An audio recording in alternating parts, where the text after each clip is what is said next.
네, 자리에 편히 앉아 주시기 바랍니다.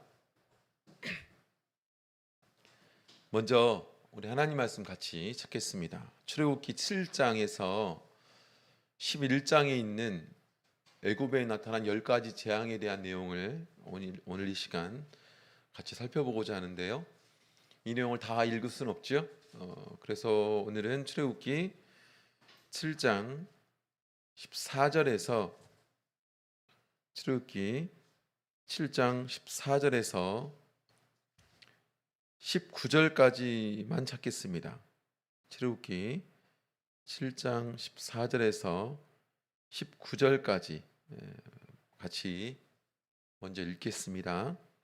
같이 읽겠습니다. 시작. 여호와께서 모세에게 이르시되 바로의 마음이 완강하여 백성 보내기를 거절하는도다. 아침에 너는 바로에게로 가라.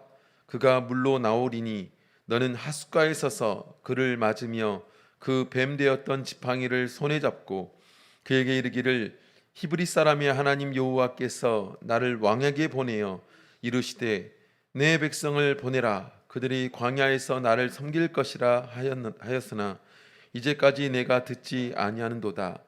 여호와가 이같이 이르노니 내가 이로 인하여 나를 여호와인 줄 알리라 하셨느니라.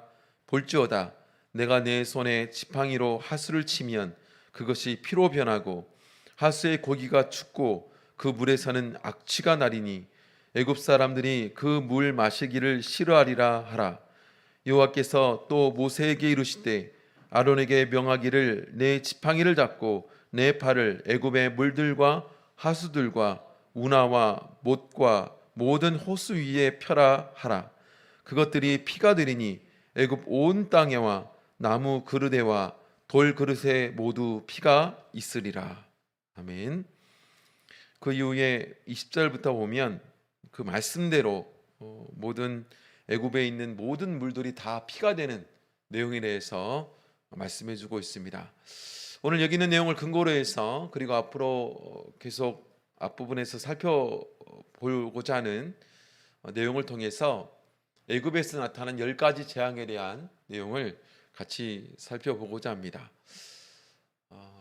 코로나로 인해서 많이 답답하고 힘든 과정 가운데 있습니다.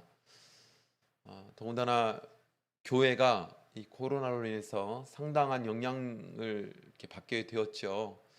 심지어 최근에 코로나 확산이 많이 되어서 교회가 이렇게 전면 비대면이 되어서 우리 성도님들이 대부분 이렇게 화면을 보고 예배를 해야 되는 그런 지경에 이르렀습니다. 물론 그 가운데 주시는 하나님의 또 은혜가 있고 또 하나님의 뜻이 있고 또 우리 성도님들의 믿음을 통해서 예배한다면 하나님 반드시 그 마음 가운데 삶 가운데 예배의 은혜를 또 안식일의 은혜를 주실 줄 믿습니다.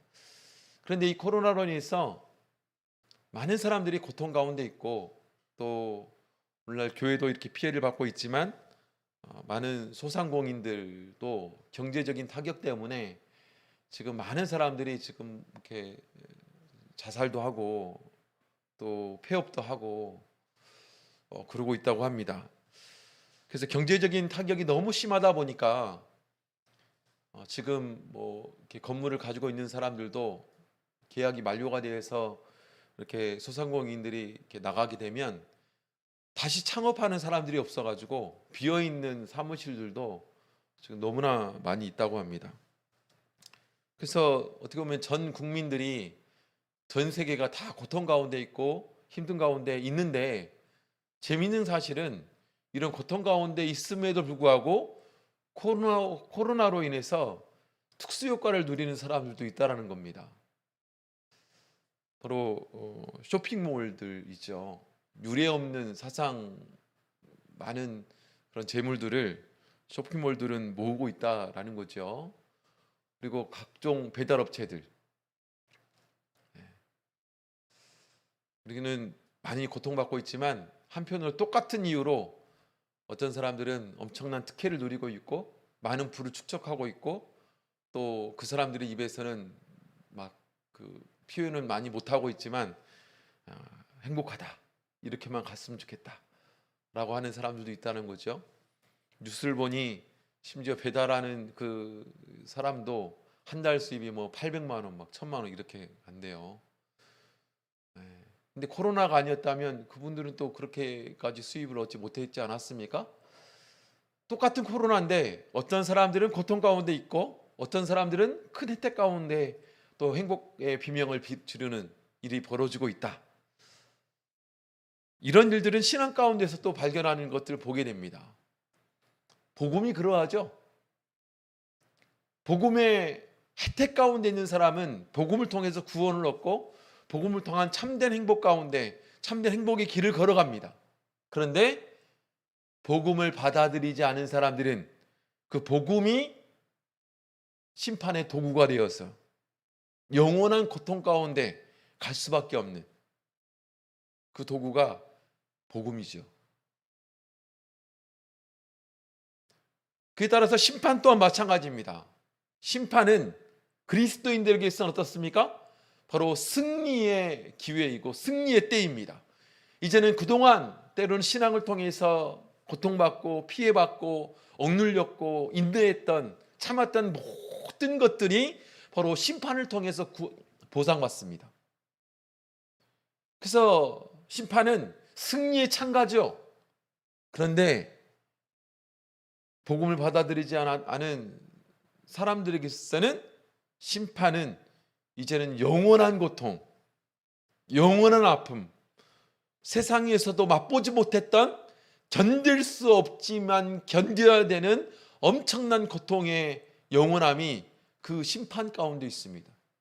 똑같은 심판인데 어떤 사람에게는 기쁨이고 어떤 사람에게는 고통인, 복음이 그러하고 심판이 그러하죠. 근데 오늘 본문에 보면 애굽에 나타난 재앙이 그러합니다. 애굽에 나타난 재앙은 그리스도인들 즉 이스라엘 백성들에게서는 하나님의 살아 역사함을 경험하는 엄청난 사건입니다. 하나님이 우리를 어떻게 여기시는가를 깨닫게 되는 엄청난 사건을 지금 눈으로 손으로 온 피부로 목격하고 있는 것이죠. 매일마다 애굽에는 고통과 아픔과 눈물이 넘쳐나는데 이스라엘에는 그것을 목격하면서 아무런 피해 없이 하나님의 보호의 손길 가운데 있는 것을 매일매일 그 첫 번째, 두 번째, 세 번째, 10번째 가면서도 그걸 느끼고 있어요.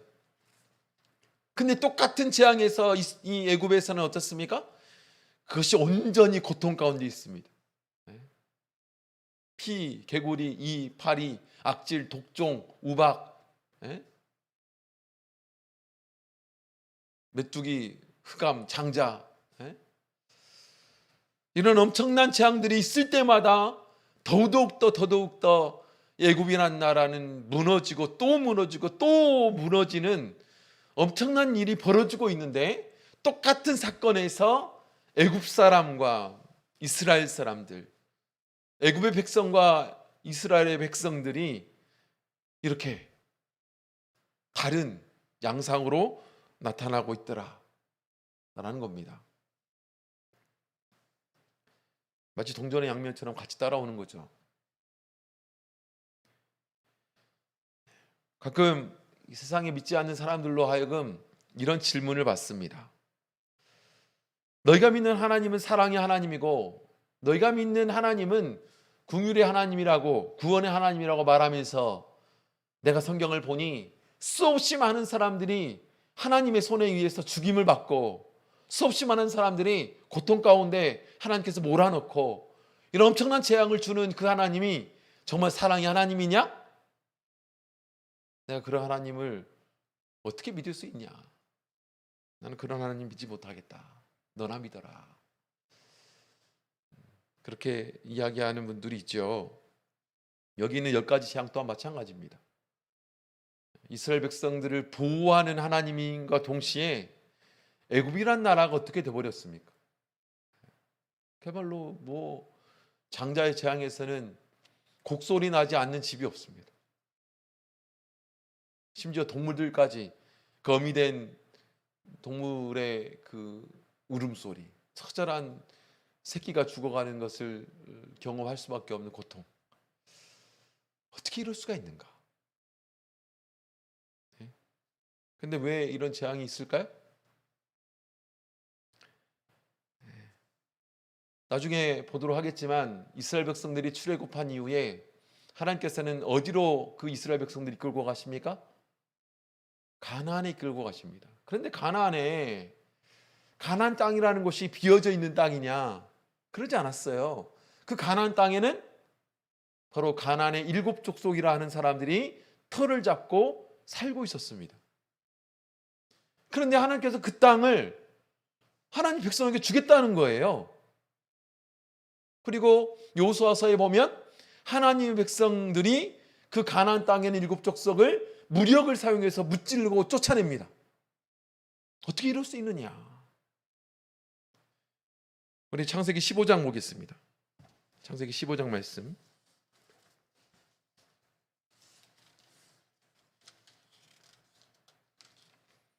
창세기 15장 16절 말씀 보겠습니다.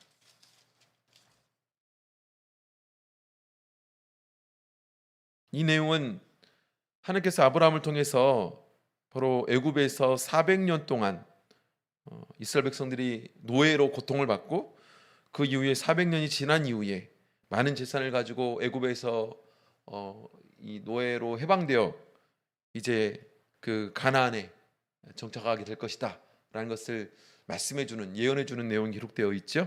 그 가운데 16절 보겠습니다. 16절 같이 읽겠습니다. 시작. 내 자손은 4대 만에 이 땅으로 돌아오리니 이는 아모리 족속의 죄악이 아직 관영치 아니함이니라 하시더니, 여기 보면 이스라엘 백성들이 400년 동안 왜 노예의 시간을 겪을 수밖에 없는가? 그 중에 한 이유를 말해주고 있어요. 왜 4대 동안 그 땅에 머무르게 했는가? 그 이유 중에 하나는 무엇이냐? 바로 아모리 족속의 죄악이 아직 관영치 않았다. 이렇게 되어 있죠. 그래서 하나님께서는 나중에 이스라엘 백성들에게 모세를 통해서 뭘 말씀해 주고 있냐면, 가나안의 이 아모리 족속을 포함한 7족속을 다 몰아내라. 근데 왜 몰아내라고 말하고 있어요? 그들의 죄악 때문입니다. 그들의 죄악 때문이에요. 하나님은 왜 심판하시는가? 하나님은 왜 사람들에게 불행한 일을 겪게 하시는가? 하나님은 왜 재앙을 주시는가? 왜 재앙으로 몰아붙이시는가? 하나님의 백성을 사용하셔서 왜 세상을 심판하시는가? 중요한 이유는 하나입니다. 무엇일까요? 죄 때문입니다. 그래서 하나님께서 이스라엘 백성들을 400년 동안 그 애굽에 놓은 이유는 아직 바로 가나안 땅에 있는 아모리 족속 7족속들의 죄악이 관영치, 즉 심판할 수밖에 없는 그런 지경에 이르르지 않았기 때문에 기다리고 있는 거죠. 그걸 말씀해 주고 있어요. 애굽의 10가지 재앙 또한 마찬가지입니다. 그래서 간단하게 왜 하나님께서는 애굽에 이런 재앙을 주셨는가? 애굽에 이런 재앙이 이르는 목적은 무엇인가? 3가지로 먼저 간단하게 좀 살펴보고자 합니다. 첫 번째는 무엇이냐면, 이 재앙을 통해서 하나님께서는 바로 하나님의 능력을 계시하기 위해서이죠. 하나님의 능력을 계시하기 위해서입니다. 출애굽기 8장 19절 보겠습니다. 출애굽기 8장 19절. 출애굽기 8장 19절은 바로 재앙 가운데 3번째 재앙에 해당하는 이의 재앙. 온 세상에 이가 막 득실거리는 그런 재앙이 다다랐을 때 바로 술객들이 따라하지 않습니까? 첫 번째 물을 피로 바꾸는 것도 따라하고, 또 개구리를 만드는 것도 따라하고. 그런데 이의 티끌을 이로 만드는 재앙에서는 따라하지를 못합니다. 그러다 보니까 술객들이 뭐라고 말하냐면, 19절 보겠습니다. 19절 같이 읽겠습니다. 시작. 술객이 바로에게 고하되 이는 하나님의 권능이니이다. 하나 바로의 마음이 강팍게 되어 그들을 듣지 아니하였으니 여호와의 말씀과 같더라. 술객들은 마술사들입니다. 마술사들이 앞에서 물을 피로 바꾸고요. 또 뒤에 앞에서 보면 개구리의 재앙도 그걸 흉내내어 따라합니다. 근데 어떻게 이럴 수가 있는가? 사람이 이럴 수 있어요? 사실 뭐 어떤 영적인 힘을 빌려서 그렇게 했는지 모르겠지만 어쨌든 이들은 마술사들입니다. 하나님으로부터 온 힘으로 이렇게 할 수 없는 거예요. 하나님으로부터 온 것이 아니었다는 겁니다. 그런데 세 번째 티끌의 재앙, 티끌을 통해서 이를 만들어낸 재앙에는 하지 못하는 거죠. 그걸 통해서 마술사들이 자기 입을 통해서 뭐라 말하냐면 이것은 무엇이에요? 하나님의 권능이다. 하나님의 권능이다. 하나님의 능력이라는 겁니다. 하나님을 통해서 이루어진 거라는 거예요.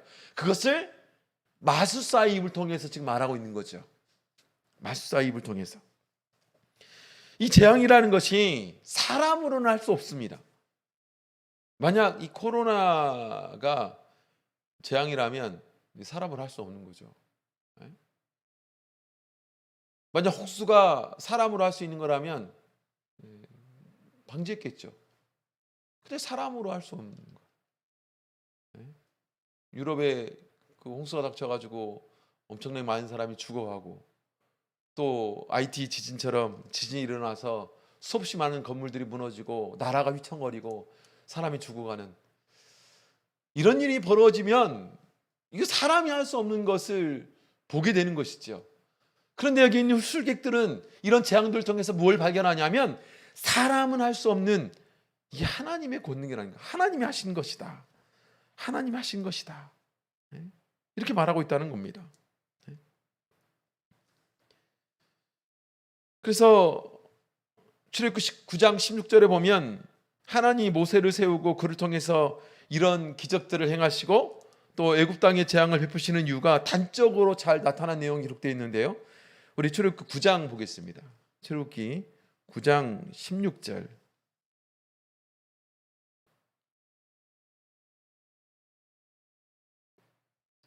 출애굽기 9장 16절. 같이 읽겠습니다. 시작. 내가 너를 세웠음은 나의 능력을 내게 보이고 내 이름이 온 천하에 전파되게 하려 하였음이니라. 이런 재앙들을 통해서 하나님이 나타나시고 싶어하는 것은 무엇이냐면 하나님 자체입니다. 하나님이 어떤 분인가? 사람의 손을 떠난 거잖아요. 사람의 능력을 떠난 거잖아요. 사람의 계획을 떠난 거잖아요. 사람의 지혜와 지식을 떠난 분이 하나님이십니다. 감히 비교될 수 없는 하나님, 살아 역사하는 하나님. 그래서 과거의 우리나라에도 우리 조상들은 어떻게 했습니까? 바로 온 자연에 심겨 있는 자연의 섭리, 이것 통해서 하나님을 발견했어요. 하나님을 알았어요. 결국에는 그래서 인간이란 존재가 죄를 지으면 죄 짓는 그 사람에게 무엇하고 그들이 권면했냐면 하늘이 무섭지 않느냐 이렇게 얘기했어요. 하늘이 안 무섭냐고. 그래서 온 자연을 잡고 있는 권능의 하나님을 통해서 하나님을 두려워할 줄 알았습니다. 하나님 정말 두려운 분이시구나. 이 세상 창조한 그 하나님은 정말로 두려운 존재시구나. 그래서 그 하나님을 인정할 수밖에 없고 그러기 때문에 흔히 하는 말로 눈치를 보는 거죠. 하나님 앞에 이런 하나님이 계시는데 그분 앞에 어떻게 우리가 죄를 지을 수 있는가? 하나님을 두려워할 수 있었어요. 근데 죄가 만연해지니 이게 이제 없어지는 거죠. 그래서 하나님께서는 이런 재앙을 베푸신 이유가 뭐예요? 바로 이런 하나님의 능력을 나타내시기 위해서입니다. 그럼 통해서 하나님을 알기 때문에. 두 번째, 왜 하나님께서는 이 재앙을 내렸을까요? 바로 애굽 땅에 있는 우상을 심판하기 위해서입니다. 애굽 땅에 있는 우상을 심판하기 위해서. 잠시 후에 보도록 하겠지만 이 재앙 10가지 재앙의 성격들을 보면 구체적으로 하나하나 따져보면 10가지 재앙은 각각 애굽 사람들이 섬기고 있었던 우상들에 대한 심판이에요. 우상들에 대한 심판. 그래서 각각 재앙들은 그 신들과 그 신들의 지배하에 있었던 애굽의 땅과 애굽의 그런 우상 문화를 하나님이 심판하신 겁니다. 이 우상이 참 문제죠. 그 우상이 참 문제입니다. 우상이 왜 문제일까요? 물론 우상이 만들어내진 이유는 인간의 연약함이 있습니다. 인간이 만약 완전한 강함을 가지고 있다면 이런 걸 만들어내지 않아요. 왜 만들어냅니까? 인간의 연약함을 어떻게 하면 보완할 것인가? 인간의 연약함을 어떻게 하면 해결할 것인가? 그 대상을 찾고자 하다 보니까 자꾸 뭘 만들어내냐면 강력한 것을 찾아내요. 그래가지고 그것을 어떻게 살아요? 어떻게 삼아요? 의지처로 삼습니다. 그리고 그걸 만들어내는 거죠. 계속 만들어내는 거예요. 그래서 그것이 어떻게 만들어버려요? 바로 하나님을 바라보는 데 방해하게 만들고, 하나님을 의지하는 데 방해하게 만들고, 하나님을 하나님 되게 하지 못하게 만드는 그런 주요 요인으로 하나님과 인간 사이에서 그 우상이 그런 일을 한다는 것이죠. 그래서 하나님께서는요, 그걸 가만두지 못하는 거예요. 가만두지 못하는 거예요. 심판한 겁니다. 그래서 깨뜨려 버리는 거예요. 무너뜨려 버리는 거예요. 그래서 우상을 하나님은 절대로 그냥 두지 않습니다. 무엇을 위해서? 나의 자녀들을 위해서, 나의 사랑하는 사람들을 위해서. 그래서 우상 만드는 걸 우리가 금해야 되는 이유, 절대적으로 우상을 만들면 안 되는 이유가 뭔지 아세요? 때로 우리가 사랑하는 무언가를 우상으로 만들어버리면 하나님 그걸 그냥 두지 않아요. 왜요? 그 우상이 하나님이 사랑하는 사람을 무너뜨리니까. 그래서 애굽에 있는 그 땅, 애굽에 있는 그 우상들을 무너뜨린 이유, 그들을 다 심판한 이유는 뭐냐? 그건 사실은 그들을 만들어낸 애굽의 사람들 위해서입니다. 봐라, 너희들이 만든 이 우상이 얼마나 하찮은 것인지. 그래서 그걸 심판하는 거죠. 그래서 하나님께서 이 우상 재앙은 바로 애굽 땅에는 우상의 심판입니다. 반드시 하나님은 그 우상을 심판하십니다. 세 번째로는요, 바로 하나님 백성들을 해방하기 위해서이죠. 하나님께서는 이스라엘 백성들을 해방하기 위해서 이 재앙을 베푸신 것 아니겠습니까? 물론 바로는 이스라엘 백성들을 보내지 않기 위해서 끈질기게 저항합니다. 지난주에 살펴봤죠. 어떻게 하면 붙잡을 것인가? 어떻게 하면 그 죄악의 땅 애굽에서 붙잡아서 그것을 벗어나지 못하게 할 것인가? 수없는 수를 내어서 사단이란 존재는 이 땅에서 벗어나지 못하게 만들지요. 그런데 그러면 그럴수록, 그 저항이 커지면 커질수록 하나님은 어떻게 합니까? 재앙도 강력해지는 거예요. 재앙도 강력해지는 거예요. 결국에 바로는 어떻게 합니까? 이스라엘 백성들을 보낼 수밖에 없게 만들잖아요. 비로소 가장 강력한 재앙인 장자의 재앙을 통해서. 그래서 결국에는 이것 덕분에, 이 재앙 덕분에 이스라엘 백성들이 떠난 거예요. 하나님의 이 재앙이 아니었다면 이스라엘 사람도 떠나지 못했습니다. 가끔 재앙이 우리를 비정상적인 죄악된 곳에서 떠나게 만들어요. 그런 경우가 있죠. 그래서 교회 신앙생활을 하지 않다가 때로는 하나님과 멀어져 있다가 신앙으로 돌아오신 분들의 많은 계기 가운데 하나가 뭐냐? 이 재앙이에요. 재앙이 죄악에 발목 잡혀 있었던 나를 떠나게 만드는 요인이 되기도 합니다. 그렇죠? 이스라엘 백성들이 그러했습니다. 그래서 하나님께서는 이 재앙을 주신 거예요. 물론 하나님께서는 왜 이 재앙을 주신 거에 대해서는 우리가 본을 통해서 알 수 있지만, 이 재앙을 통해서 나타난 하나님의 모습을 또 우리가 엿볼 수 있지만, 그 다음 시간에 또 살펴보도록 할 거고요. 엿볼 수 있지만 어쨌든 하나님께서 이 재앙을 주신 목적은 그러하다. 그렇다면 천천히 또 어떤 재앙들이 있고 그들이 이것을 왜 우상을 만들었는가를 좀 살펴보도록 하겠습니다. 재앙은 어떤 재앙들이었죠? 화면을 보시고 저를 보면서 한번 순서적으로 이렇게 10가지 재앙을 한번 헤아려 보았으면 좋겠습니다. 먼저는 무슨 재앙이었습니까? 피해 재앙이죠. 나일강을 포함한 모든 물의 피를 바꿔버린 거죠. 피해 재앙. 그 다음에요, 개구리의 재앙. 그리고 이의 재앙. 그리고 파리의 재앙. 그리고 악질, 독종, 우박. 그 다음 뭐예요? 메뚜기. 그 다음에 흑암. 그 다음에 장자. 이렇게 10가지죠. 이 10가지는 다 우리의 우상들입니다. 사실은 애굽의 우상들이지만 우리의 우상들입니다. 그들이 어떤 애니미즘적인, 즉 어떤 사물이나 또 동물들이나 이런 것들의 영혼이 있다라고 생각을 하고 거기에 영적인 의미를 부여함으로 우상을 만드는 대표적인 것이 이제 일본의 애니미즘적인 그런 거죠.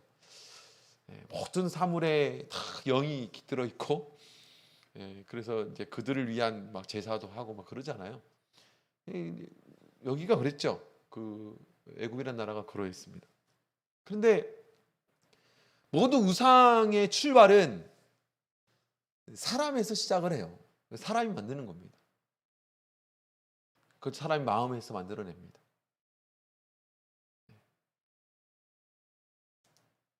그래서 그 사람의 마음 가운데 발견되는 연약함, 그걸 어떻게 보완할 것인가? 아까 말씀드렸죠? 어떻게 보완할 것인가? 그러면서 강력한 무언가를 찾아내요. 강력한 무언가. 그걸 해결할 만한 강력한 무언가. 그때 당시에는 많은 자연물을 가지고 그렇게 했습니다. 왜냐하면 당시에 자연을 통해서 한번 피해를 보면 이건 방법이 없거든요. 그런데 그러다 보니까 그 자연 만물의 강력함을 깨닫고 자연 만물을 우상화합니다. 그렇죠? 근데 오늘날은 그 강력함이 자연에 있냐? 사람은 이제 그걸 벗어났어요. 그런데 이제 그렇지 않죠. 가만히 살다 보니까 나의 연약함을 해결해 줄 수 있는 것이 뭐야? 지식이야. 나의 연약함을 해결해 줄 수 있는 것이 뭐냐? 사람들이 벌벌 떠고 절절 매는 재물이야. 나의 연약함을 해결해 줄 수 있는 것이 뭐냐? 내가 사랑으로 키운 내 자녀. 이런 것들이 우상이 되는 거예요. 그래서 우상의 대상은 달라질 수 있어요. 우상이라는 건 달라진 걸로 그때 당시와 지금은 달라질 수 있지만 그 패턴은 똑같습니다. 그래서 이스라엘 백성들이 우리 나중에 가나안 가가지고도 마찬가지지만 여기 있는 애굽에서도 똑같은 패턴으로 우상을 만드는 거예요. 첫째, 바로 피해 재앙입니다. 피해 재앙. 나일강에 있는 물을 피로 만들어버린 것이지요. 나일강은 애굽의 이집트에 있어 어떤 것입니까? 바로 생명의 젖줄입니다. 그들의 모든 생명의 근원이 나일강을 통해서 이루어졌어요. 그래서 나일강의 그 물을 통해서 그들이 농사를 지을 수 있었고 농사를 지음을 통해서 그들이 먹고 살 수 있었습니다. 그때 당시에 많은 나라들이 사막화된 그 상황 가운데 나일강이 그들에게 없었다면 그들은 굶어 죽고 목말라 죽을 수밖에 없는 존재였어요. 굶어 죽고 목말라 죽고. 그런데 그 생명을 유지시켜주고 생명을 또 싹 틔워주는 존재가 뭐냐? 나일강이었습니다. 그 나일강이 잔잔하게 풍부하게 물이 있는 곳으로 있었다면 그들은 어떻습니까? 그걸 통해서 배불리 먹을 수 있었죠. 생명이 유지될 수 있었죠. 근데 때로는 그것이 화가 나면, 즉 홍수가 임하면 그걸 통해서 죽기도 했습니다. 생명의 근원이죠. 그래서 그들은 이 나일강을 통해서 여러 신들을 만들어냈어요. 나일강의 신, 강의 신. 그 중에 대표적으로 3개가 있습니다. 뭐냐? 하피, 나일강을 다스리는 제일 유명한 남신입니다. 남자신.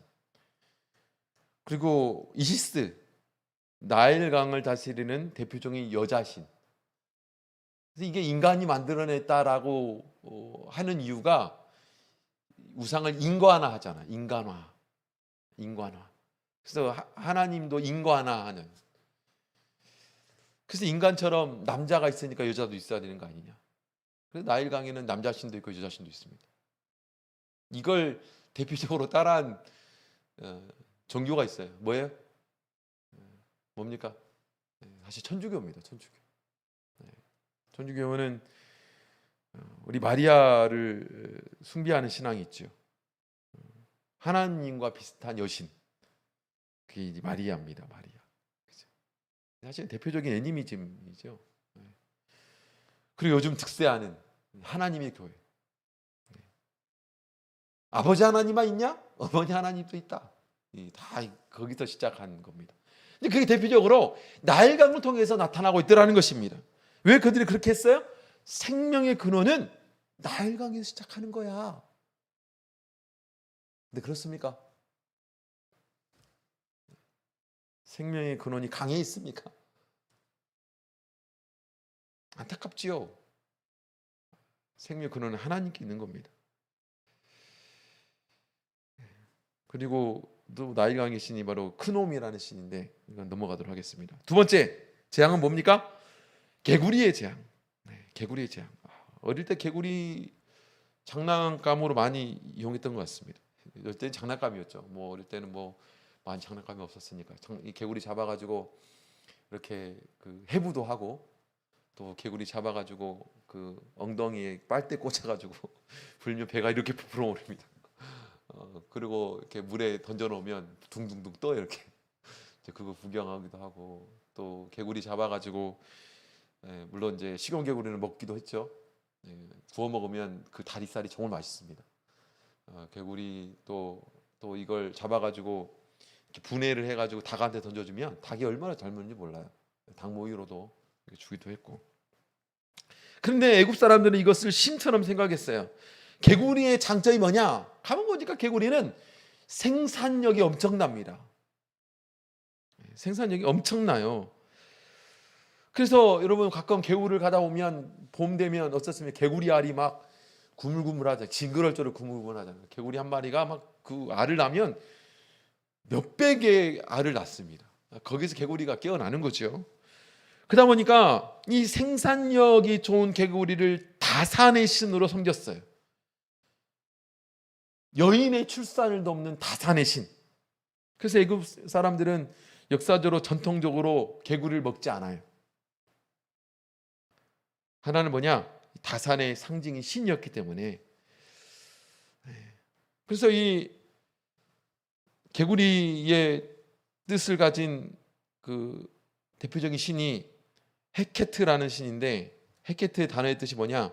백만이다, 무지무지하게 많다라는 뜻을 가지고 있습니다. 그래서 왜 이게 중요했냐? 자녀를 많이 낳는 것은 그들의 꿈이었어요. 왜요? 자녀를 많이 낳는다는 것은 군사력의 상징이었고 또 경제력의 상징이었기 때문에 그들에게서 이 많이 낳게 하는 것은 너무나 중요한 것이었고, 개구리가 그런 역할을 한다. 개구리 신이 바로 우리에게 다산 많은 자녀를 출산할 수 있도록 해준다라고 믿었다라는 겁니다. 근데 그들의 군사력과 그들의 경제력은 그걸 통해서 이루어지는 것입니까? 그렇지 않습니다. 하나님께로 오는 것이죠. 또 세 번째로는 바로 이의 재앙입니다. 나이 드신 분들은 이의 재앙을 아시죠? 요즘은 뭐 이의 재앙 뭐 생각하면 무슨 이가 재앙을 해? 여러분 이를 아세요? 여러분 이를 본 적이 있습니까? 지금 세대들은 이를 본 적이 없을 거예요. 저 어릴 때만 해도 머리를 이렇게 확 박박 긁어요. 그러면 어머니가 오라고 가면 이제 참빗이라고 있습니다. 대나무를 싹 얇게 이렇게 깎아가지고 그걸 딱 뭉쳐가지고 아주 촘촘하게 빗을 맞는 거, 촘촘하게. 왜 그러냐면 머릿속을 빗으면 이렇게 흰 달력을 이렇게 뒤로 해놓고 빗으면 그게 빗는 족족 툭툭 뭐가 떨어져요. 까만 게 떨어집니다. 이에 이. 주기적으로 그걸 하는 거예요. 이가 참 많았습니다. 그러면 이가 뭘 먹고 사느냐? 머릿속에 피를 빨아먹고 살아요. 그러면 통통한 이를 이 손톱으로 툭 누르잖아요. 그러면 톡 하면서 피가 터져요. 옛날엔 그랬습니다. 이제 불과 얼마 되지 않았어요. 사실은 생각해 보면. 왜냐면 저 초등학교 때도 그랬으니까. 근데 모세가 지팡이를 들어가지고 땅을 탁 치니까, 티끌을 치니까 이게 이로 변했습니다. 이 땅의 티끌이 이로 변했어요. 땅도 애굽 사람들에게 쓰는 뭐였냐? 굉장히 소중한 거였어요. 애굽 사람들에게서 땅은 어떤 거였냐? 사막이었습니다. 사막. 근데 사막이면 뭐 좋게 여기지지 않잖아요. 근데 애굽 사람들에게서 사막은 그 나라를 지켜주는 너무나 중요한 것이었습니다. 왜요? 이방 나라가 쳐들어오기 정말 힘들었어요. 사막을 건너야 되니까. 그러니까 이스라엘 나라를 지켜주는 너무나 중요한 땅인 이 사막은 그 나라를 지켜주는 절대적인 것이죠. 그 나라를 지켜주는 보호해주는 것이었습니다. 그래서 이 사막을 신격화했어요. 그래서 그게 신의, 땅의 신, 사막의 신의 이름이 뭐냐? 세트라는 신입니다. 세트. 그런데 그 소중하게 여겼던 신인 땅을 치니까 그 소중한 땅이 어떻게 됩니까? 그 땅이 다 이로 변해가지고 오히려 어떻게 돼요? 그 나라를, 그 사람들을 보호해주는 것이 아니라 공격해주는 것이 돼버리는 거예요. 공격해주는. 우상이 그러합니다. 하나님께서 이걸 통해서 깨닫게 해주는 것이 있어요. 피도 마찬가지고 또 개구리도 마찬가지고 이도 마찬가지고 앞으로 파리도 마찬가지고 계속 그런 겁니다. 그들을 보호해 줄 것처럼 해서 만들어진 것이 우상인데 그 우상이 역으로 하나님께서 어떻게 만들어요? 그들이 너희를 공격한다. 사실은 우상이 그러한 겁니다. 우상을 만들어내는 이유가 뭔지 아세요? 왜 재물을 우상해요? 재물은 우리의 연약함을 지켜준다라고 해서 재물을 우상화하죠. 그런데 나중에는 그 재물이 사람을 공격하잖아요. 사람을 불행하게 만들고, 사람을 아프게 만들고, 가정을 지키고 싶어가지고 재물을 우상화했는데 오히려 그 우상되는 재물이 가정을 파괴하잖아. 하나님 그걸 깨닫게 해주고 싶은 거예요. 네 번째, 파리제왕 마찬가지입니다. 애굽 사람들에게서 파리는 우상이었어요. 애굽 사람들은 머릿속에는 날아다니는 파리가 자신들의 운명을 지배한다. 미래를 지배한다. 그래서 구약에서도 동일한 명칭이 존재했는데 예수님께서 이 마귀에게 사용했던 단어 칭호가 뭐냐면 바알세불이라는 말이죠. 바알세불. 바알세불의 말의 뜻이 뭔지 아세요? 파리의 왕입니다. 파리의 왕. 바알이란 말은 두목, 대장, 왕이라는 뜻을 가지고 있고요. 세불은 파리라는 뜻을 가지고 있습니다. 그러니까 파리의 두목, 파리의 왕. 그래서 이 애굽 땅에는 이 바알세불 말고도 똑같은 의미를 가진 우아차트라는 신이 있어요. 파리의 신입니다. 파리 모양으로 된 신이에요. 근데 아까 얘기했던 것처럼 이 신을 숭배하면 이 신이 어떻게 해요? 바로 우리의 영혼을 지배해서 우리의 운명을 결정해 준다는 거예요. 우리의 미래를 결정해 준다. 그런 재미있는 게 뭐냐면 이 파리의 재앙을 통해서 어떤 일이 벌어져요? 애굽 땅에 있는 모든 사람들에게 이 파리가 공격해요? 아니었습니다. 바로 애굽 사람들만 공격했어요. 애굽 사람들만. 그래서 이스라엘 백성들이 거하는 고센 땅에는 나타나지 않았습니다. 우상이 사람의 미래를 지켜주고 보호해 줄 것 같지만 그렇지 않다는 겁니다. 결국에 이스라엘 백성들이 섬기는 하나님이 지켜주는 거예요. 하나님이 지켜주는 거예요. 다섯 번째는 무슨 재앙이에요? 악질의 재앙입니다. 악질은 어디서 났어요? 우리 출애굽기 9장 1절부터 17절에 보면 3절에 이렇게 말하고 있어요. 여호와의 손이 들에 있는 내 생축 곧 말과 나귀와 약대와 우양에 더하리니 심한 악질이 있을 것이며, 즉 생축과 가축들에게 나타나는 거죠. 애굽 사람에게서 이 생축과 가축들을 지켜주는 신이 있었습니다. 핫솔이라는 신인데요, 이 신의 형상이 뭐냐? 암소 머리의 모양의 신이었습니다. 이 신의 하는 일이 뭐냐? 가축을 보호하는 신. 왜냐하면 이들에게서 가축은 제사 목록 1호였거든요. 소는 제사 목록 1호였어요. 그런데 제사 목록 1호를 지켜주는 그 신이 무용하게 돼버린 겁니다. 왜냐하면 그 가축들에게 악질이 닥쳐서 다 죽어가는 거예요. 그래서 그 소의 신이 굉장히 많아요. 아피스라는 소의 신도 있고, 핫솔이라는 아까 신도 있고, 그들이 우리의 재산을 지켜줄 거다. 우상이 재산을 지켜줄 줄 알죠. 그렇습니까? 절대 그럴 수 없습니다. 여섯 번째, 독종이죠. 독종은 누구까지 공격하느냐? 심지어 술객들까지도 공격합니다. 출애굽기 9장 8절에 12절에 보면 기록되어 있어요. 모든 마술사들까지 공격합니다. 애굽 땅의 마술사에게 주어진 가장 중요한 직무가 뭐냐? 병을 고쳐주는 일이었어요. 병을 고쳐주는 일. 네? 근데 심지어 그 술객들이 병을 고쳐주는 일을 하는데 술객들까지도 독종이 발해가지고 고칠 수가 없는 거예요. 우상이 병으로부터 인간을 보호해 주느냐? 그럴 수 없습니다. 당시에 이 대표적인 그 치유의 신이 세크메트, 질병을 예방하는 신, 또 수누라는 신입니다. 근데 이런 신들이 다 아무것도 할 수 없는 거죠. 네? 질병을 지켜주는 것은 그런 신들이 아니에요. 일곱 번째, 우박의 재앙입니다. 우박이 막 쏟아지니까 두 가지 현상이 일어나죠. 하늘이 어두워지고 땅의 채소와 나무가 다 쓰러지기 시작합니다. 그들이 먹을 수 있는 식물의 근원, 그게 다 말라버리고 하늘이 캄캄해져 가지고 하늘을 볼 수도 없습니다. 아마도 우상신들에 대한 하나님의 심판의 의도가 있다. 뭐냐? 애굽 사람들이 섬기는 신 가운데 하나가 뭐냐? 누트라는 신인데, 그 신이 뭐냐? 하늘의 여신이었어요. 하늘의 여신. 오시리스라는 신도 있었습니다. 오시리스라는 신은 수학의 여신. 근데 그것을 다 무너뜨리는 겁니다. 하늘을 지키는 신도, 수학을 지키는 신도, 우박이 쏟아지니까 속수무책이에요. 아무것도 할 수 없어요. 여덟 번째, 메뚜기 재앙. 메뚜기로 인해서 어떤 피해를 입게 됩니까? 농작물이 다 전멸하게 됩니다.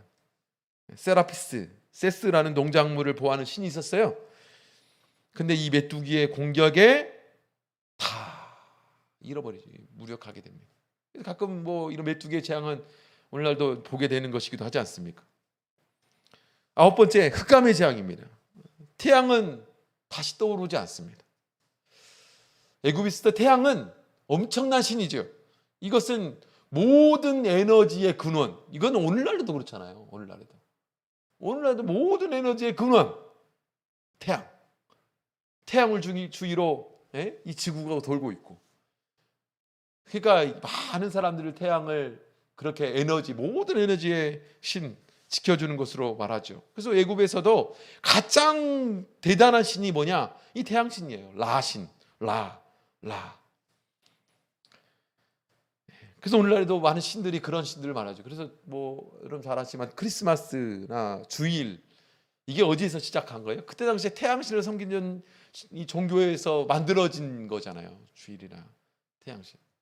그만큼 태양이라는 것이 삶에 굉장히 중요한 역할을 하고 있었다는 것이죠. 근데 이것이 무력해지는 거예요. 암흑만이 있습니다. 암흑이 채워지는 거예요. 태양이 가려져서가 아니라 암흑을 채워서 태양이 아무런 능력을 할 수 없게 만들어버린 겁니다. 마치 수도에 물이 채워진 것처럼 채워지는 거예요. 암흑이 채워진 것이. 열 번째 재앙, 장자의 재앙입니다. 바로에게서 가장 소중한 존재, 장자잖아요. 애굽의 통치자, 자기 자신과 자기의 장자, 자기의 위협을 계승할 왕자의 신분. 당시에 바로는 애굽에서 가장 실질적인 통치를 행위를 하는 신이었습니다. 실제로 그랬어요. 바로는 신이었어요. 그런데 그도 어찌할 수 없는 장자의 재앙. 여러분, 우상은 반드시 무너집니다. 그래서 하나님께서는요, 우상을 만들지 말라는 겁니다. 우상 자체가 하나님께서는 미워할 수밖에 없는 존재이기 때문에 그렇지만, 하나님께서는 우상을 만드는 인간이 무너지는 것을 볼 수가 없는 거예요. 인간이 우상을 만들어내는 순간 인간은 무너질 수밖에 없어요. 그게 하나님께서는 인간이라는 존재가 연약하다는 거 하나님 모르십니까? 다 아세요. 어제도 얘기했지만 인간이 연약하기 때문에, 부족하기 때문에, 한계가 있기 때문에 우상을 만들다는 것이 아니라, 그러기 때문에 우리는 하나님을 바라보는 겁니다. 그러기 때문에 우리는 하나님을 의지하는 거예요. 그러기 때문에 우리는 하나님의 우리를 지켜주시는 보호의 손길을 기대하는 겁니다. 그래서 생각 있는 우리의 조상들도 그런 자연 만물 앞에 속수무책으로 당하는 인간의 연약함을 바라보면서 하늘신 하나님이라는 존재가 결국에는 그 앞에 우리가 무릎 꿇을 수밖에 없구나라는 걸 깨달으며 살아가기도 한다는 거예요. 그래서 하나님께서는 만물에 하나님을 바라볼 수밖에 없고 하나님을 찾을 수밖에 없는 것을 두었어요. 왜냐하면 만물 앞에 선 인간이라는 존재가 얼마나 연약한 존재인가를 삶을 살아가면서 깨달아가니까. 여러분, 재물 앞에 인간이라는 존재가 때로는 무너지는 것을 목격하잖아요. 돈이 다 한다. 맞습니다. 그런 일 정말 많아요. 그러니까 재물을 섬기라는 것이 아니라, 그러니까 하나님을 찾으라고요. 그러니까 하나님을 섬기라고. 그러니까 그 하나님이 우리를 지켜준다고 믿어야 된다고요.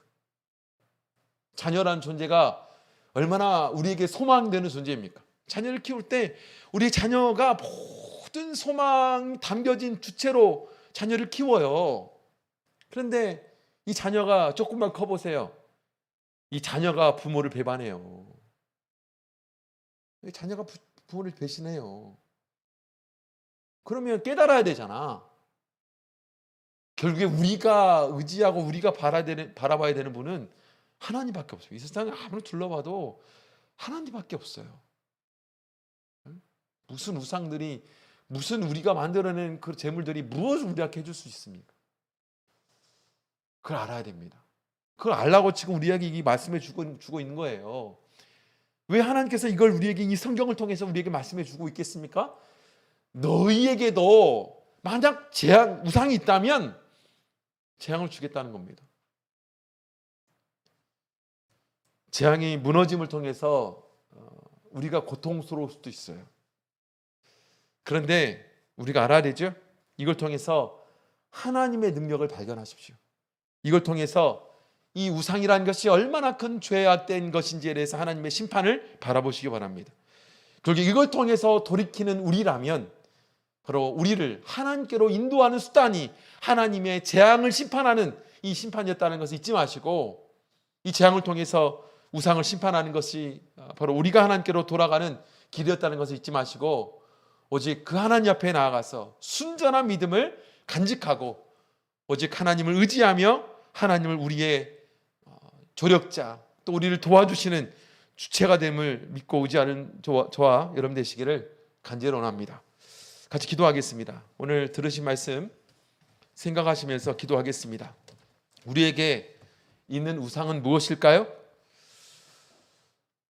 하나님께서는 10가지 재앙을 통해서 애굽에 있는 속속들이 깃들어져 있는 그들의 우상들을 다 드러내어서 이것이 얼마나 연약하고 우매한 것인지를 밝혀내었던 것처럼, 하나님께서는 우리를 사랑하시기 때문에 우리의 삶의 곳곳에, 우리의 가치관의 곳곳에 이렇게 자리 잡고 있는 이 우상들을 반드시 재앙을 통해 드러내실 겁니다. 하나님 드러내 주십시오. 우리는 그렇게 기도해야 되죠. 내가 순전하게 하나님께 나아갈 수 있도록 하나님 도와주십시오.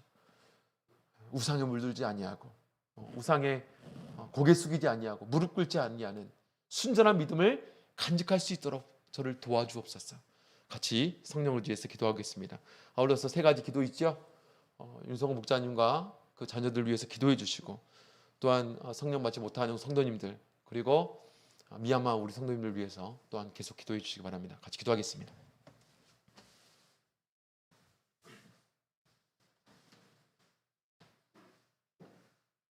할렐루야. 주 예수 그리스도 이름으로 기도하옵나이다.